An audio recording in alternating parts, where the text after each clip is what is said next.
Hello and welcome back to another episode on Aviation Tutorial. I'm your host Demon Ulysses, or Alpha Gamer on YouTube, and today we're going to be talking about choosing a preferred nation in your aircraft role. If you haven't watched any of the latest tutorial episodes, there'll be a playlist of the footage in my channel. If you are experienced at the game or have played it for a long time, please join us as we embark on teaching new players how to play the game. So, let's begin with the episode, shall we?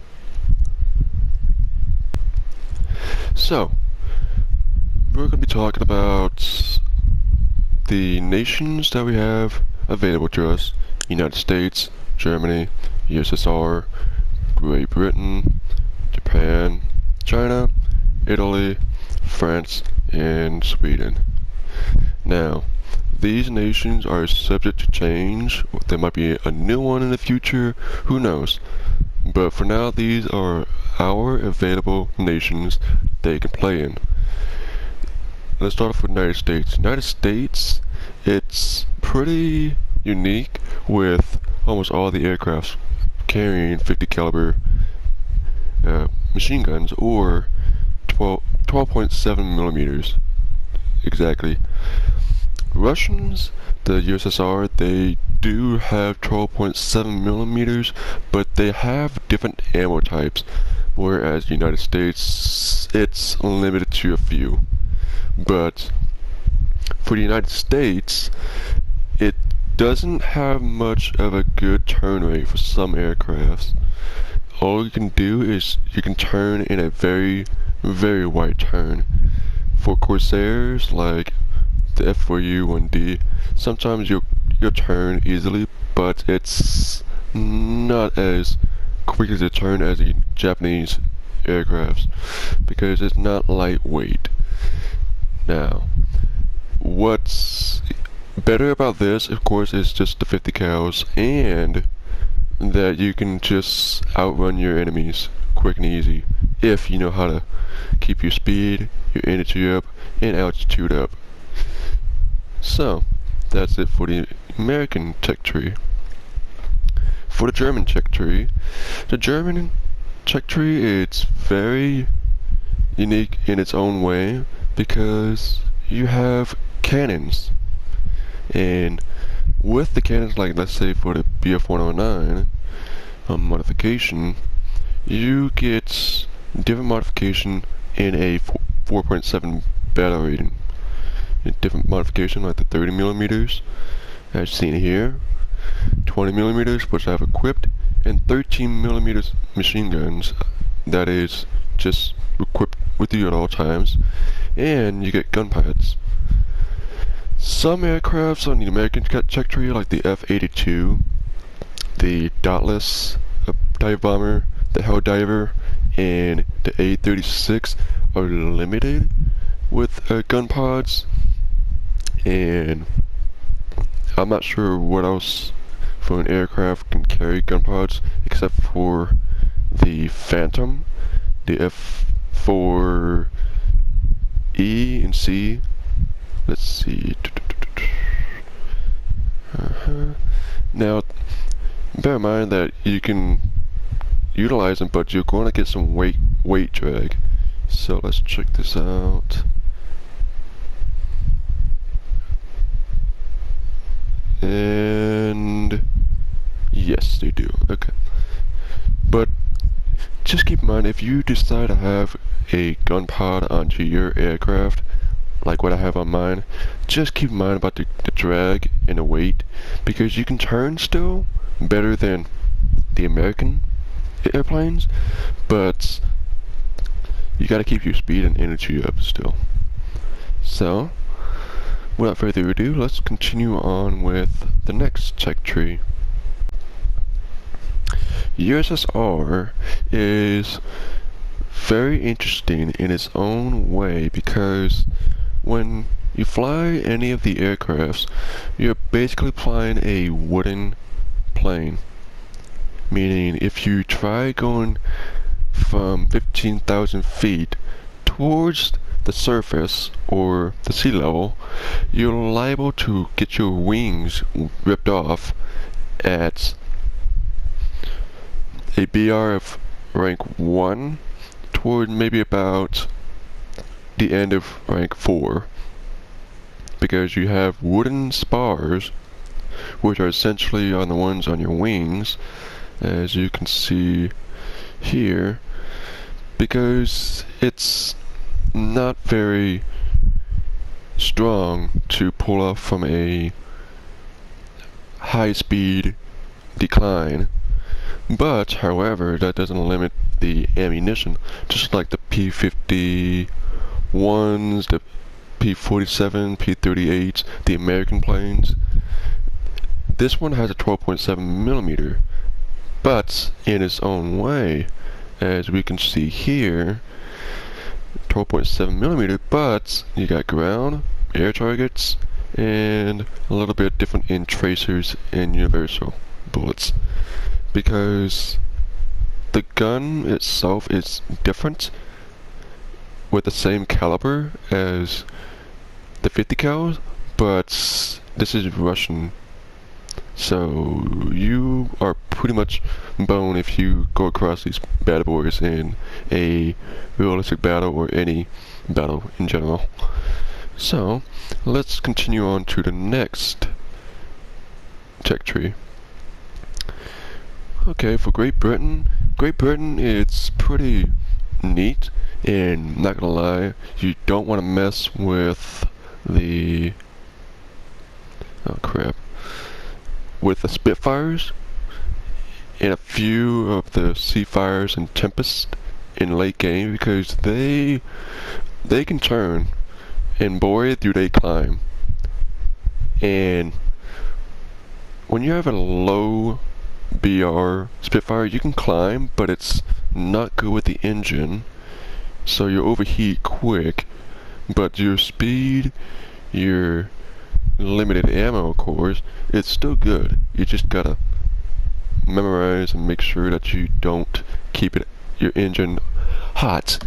Otherwise, you're not gonna make it back to base if you're too careful. But that being said, the Spitfire, it has a good climb rate. That's for the Great Britain, and it can turn almost exactly with the German Bf-109s in the late BR, the rank 4s, but with the bombers, I believe these one carries much more payload, except the B-29 and the American tech tree, they still outbeat the bomb load carriage, but they still cost hell a lot.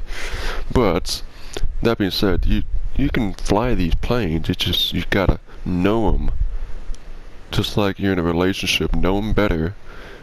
Otherwise, you'll break up and you'll fall into depression. But that is what I have to say about Great Britain for roles. For Japanese planes, okay, for Japanese planes, these bad boys are very, very evil, I'll say. Evil as in good, because if you fly these babies, you can outturn practically anyone. Because the planes, like let's say that the Zero here, for example, the Zero, it's lightweight. Because Japanese, I believe, they don't pack much armor. You don't have armor essentially, of course. You carry a little bit of cannons and machine guns rounds, which will weigh a little bit, but it will not affect your turn rate that much, as long as you keep your speed and energy up. Now, my advice, if you go against Japanese planes, and I see this every freaking time from players, don't outturn these babies. Just boom and zoom, and you'll be fine if you are just the Americans' gameplay against Japanese. It's not going to end well if you decide to turn fight them. But that being said, for the Japanese tech tree, I highly suggest for players that just want to keep turning around and start picking on players, because you'll still kill your enemies if you keep your speed and energy up and turn them until they're stupid enough to stall climb and die. But that being said, that is it for Japanese tech tree. Now China, well, let's take a look. Chinese, it's just borrowed from USA to USSR to Japan. Let's see. I don't see anything from Great Britain. But yeah, just only those three, USA, USSR, and Japan, for borrowing aircrafts or captured aircrafts, because of course I believe in Chinese history during World War II, there's like a Lend-Lease. So practically the United States and Russia just send aircraft to China to fight against Japan, whatever. But that being said, just if you know how to fly any of the aircraft that is borrowed, like the P-43, the I-16, or the Ki-61, just keep the same performance with Japanese, USA, or USSR aircrafts, because it's just practically the same. So that being said, that is it for Chinese aircraft. Now for Italian aircrafts, these are actually a force to be reckoned with, really, because a lot of the time players will get this damn premium aircraft, the G55S, and don't you do a head-on, because this thing will just kill you right off the bat, and you'll just not make it. It will outturn players easily. That's right. The Italian aircrafts, for a few of them, in late BR as in the rank 2s, rank 3, rank 4s, and a little bit of rank 5 with the Vampire, of course, you will still outturn your opponents if they gave up their energy and speed. So you don't want to go against these players at a very low speed if you're in a slow plane. A slow plane is a dead plane. Legit. But other than that, if you want to fly, this is not highly suggest, because these planes are actually pretty cool to fly in, and I plan on doing it in the future. That way, for content, of course. But that being said, that is it for the Italian tech tree. Next is France, the surrender nation. For France, honestly, it's just your typical France. Of course, they borrow a little bit from the United States. You're welcome, France. But with these planes, they're not really that much a big deal. You just deal with them, your basic instincts. I don't know much about their turn rate and such in late BRs, but for these aircraft, it's pretty neat, especially with the projects at low BR, because you got cannons and MGs combined. So basically, you will be able to kill your enemies at a low BR quickly and easily. Here we are. Yep, 2 cannons, 6 MGs, and a turret. So yeah, you practically win in a fight if you keep your energy, if you don't turn very often in the French aircraft. That is it for the French aviation nation. Let's move on to the last one of Sweden. It's the Sabaton nation, and I love that band so much. This nation, honestly, it's pretty awesome. Going against these players, going against the actual planes itself too, the J-21, J-22, any of these type of aircraft, especially in jets, it's just nasty as a good way. because they have these cannons. Let's borrow this plane for a second. These 20 millimeters, they're pretty good.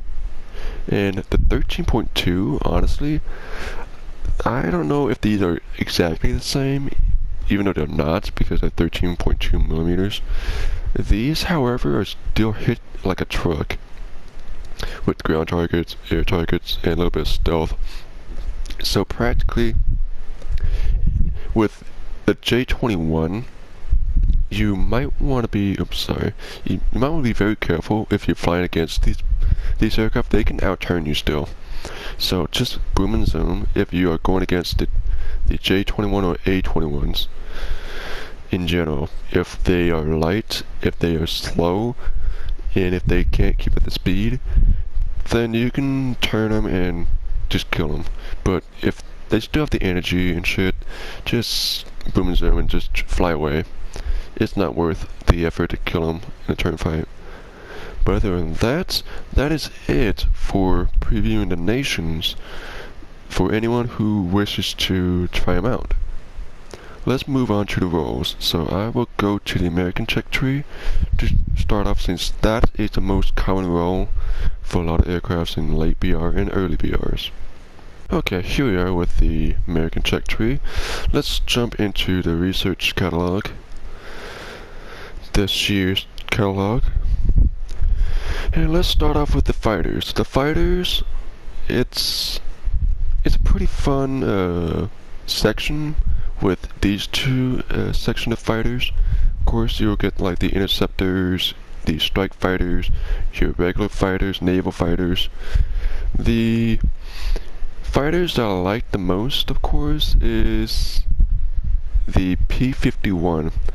Now, P-51, like I mentioned earlier, the P-51, any American aircrafts, a few, that still be a turn fighter, you cannot turn fight any aircraft, Germany, USSR, Great Britain, or Japan, or China, or Italy, France, Sweden, in a P-51, for example, because P-51's wings cannot pull that much weight, because the material and the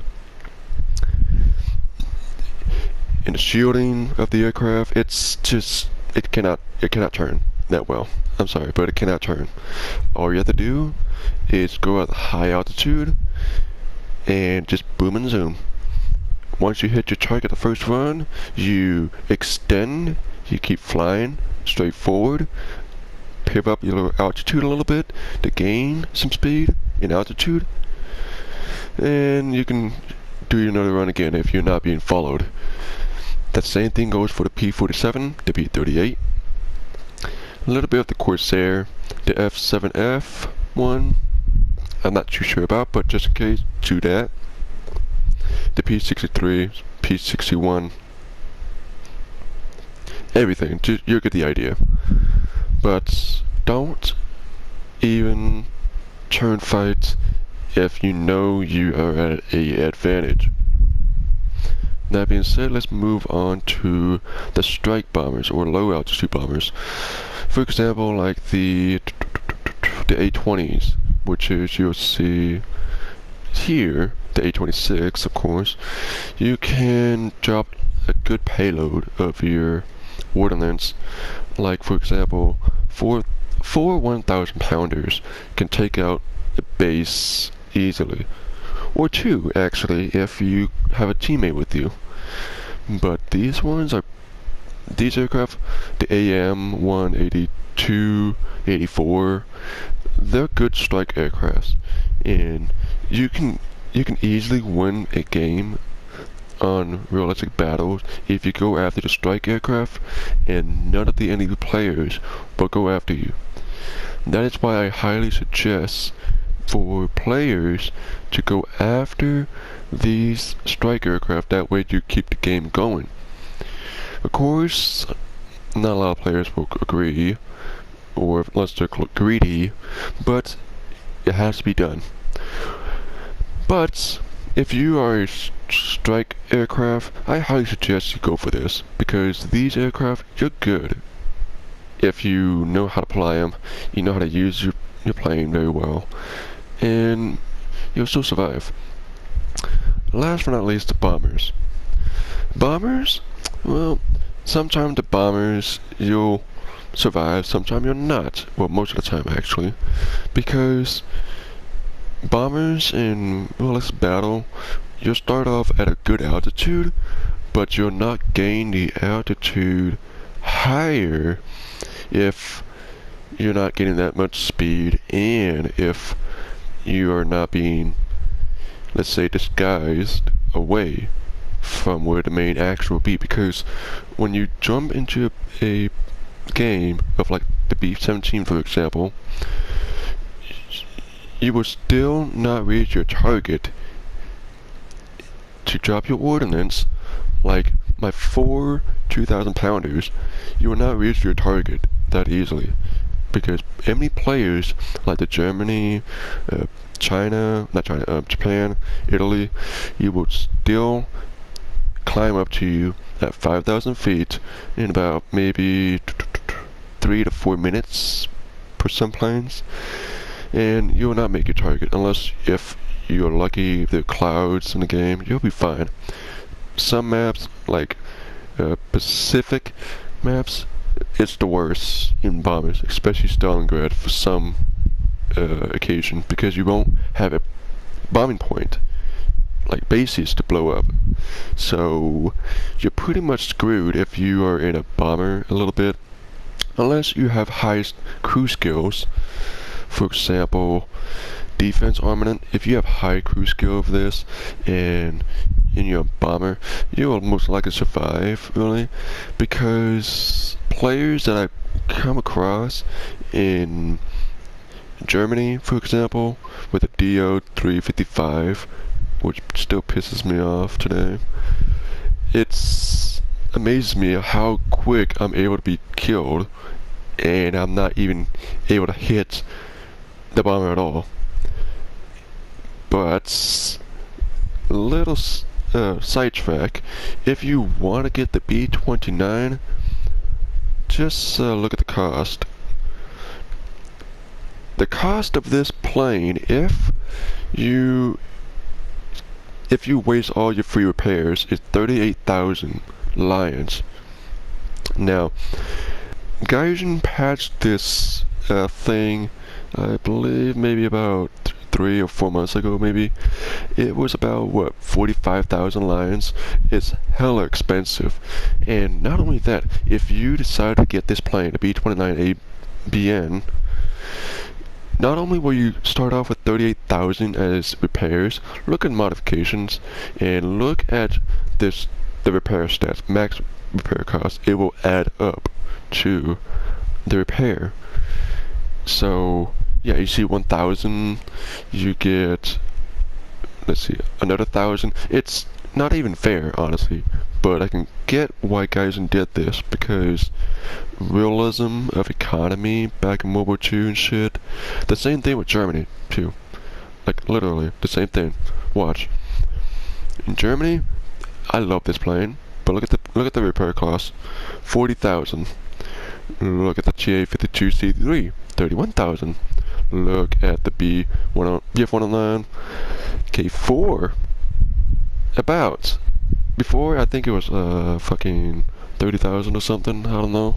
Before, was that? Hell no. But it's still a good aircraft to fly in if you know how to fly the plane. If you know your plane, you'll be fine. Like the BF-109 G6, my favorite plane. I know how to fly it. Done a lot of kills in this. It's the pilot, not the plane. The pilot has to learn. That is why this video I'm showing what each of the nations and the plane roles to all of you newcomers in this game. That way you can understand what's to do and what you expect if you were to be dropped in a realistic battle, arcade battle simulation. with that being said, I thank you guys very much for tuning into this video. Please leave a like if you find this video helpful, and if you feel like for more content, even for more montage, you can subscribe anytime you like. I don't really care. I made this video for y'all, and I hope you guys learned something new. Thank you for tuning in. My name is Demon Ulysses, or Alpha Gamer on YouTube, and I'll see you here soon, friends.